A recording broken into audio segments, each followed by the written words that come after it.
Good evening, and welcome to my presentation on the halftime tenure track.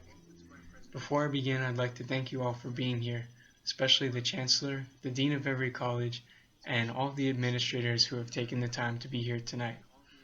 The main source of information for this presentation comes from a book called The Mathematics of Sex by Stephen J. Sessi and Wendy M. Williams.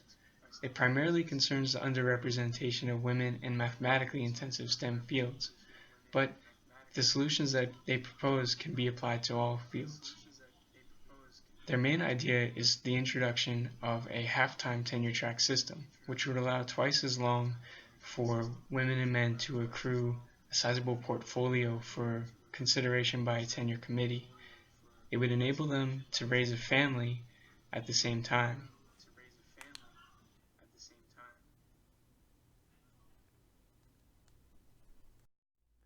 But how would a half-time tenure track system solve the issue of women's underrepresentation? Well, women in science are expected to perform like male colleagues, but to do so while birthing, nursing, and rearing children. The pre-tenure system punishes a temporary reduction in productivity with a permanent withdrawal of opportunities. This happens precisely at a time when many women are likely to have to make such a reduction in their productivity, early during childbearing years. It's very important that we are able to maintain and enable women to participate in the tenure system. A researcher named Long concluded that by year 17, the average paper by a female is cited 1.5 times more often than the average paper by a male. And in reality, it's not a matter of scarcity. In recent years, women earn 48% of bachelor's degrees in mathematics, and women are currently obtaining 29% of the PhDs in mathematics, 17% in combined engineering, and 22% in computer information sciences. Women have quadrupled their PhDs in the last 40 years in virtually all fields of science and mathematics. But still, the authors write that drop-offs exist.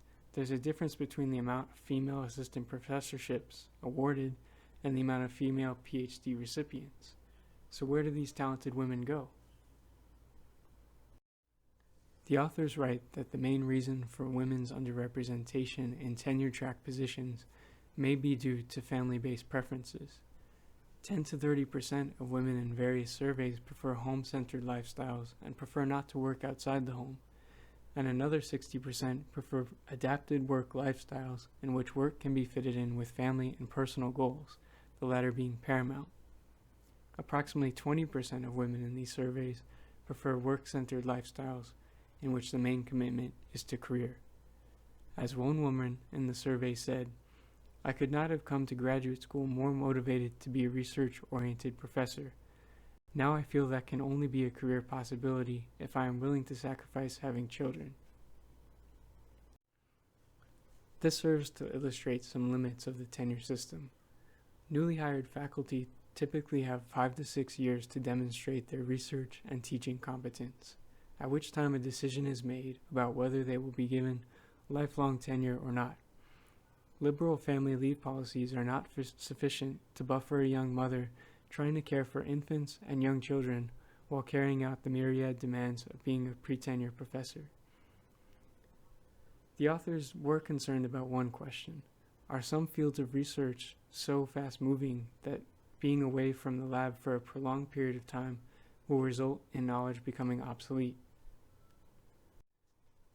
This may have been a concern before the internet, but in the past decade it has become easy to access much of the corpus of scientific information from home by using a university portal online. Important journals are now at one's fingertips, if women caring for young children have time to search the electronic files and read the articles.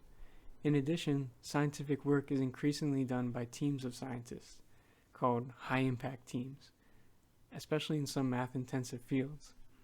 This makes it possible for some part-timers to contribute to an overall project despite being unable to bring the entire project to fruition by themselves.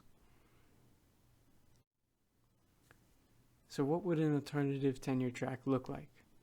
A newly hired pre-tenure faculty would be offered the option to work half-time, with reduced responsibilities towards teaching while they raise a family.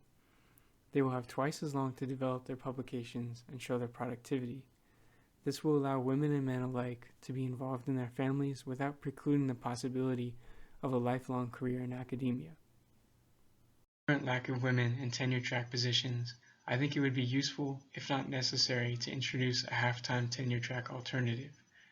In your various committees, with your resources and influences, I ask that you consider the half-time tenure track as an alternative to the current system, so that you may enable people who aspire to be tenured professors and parents to have it all. Thank you.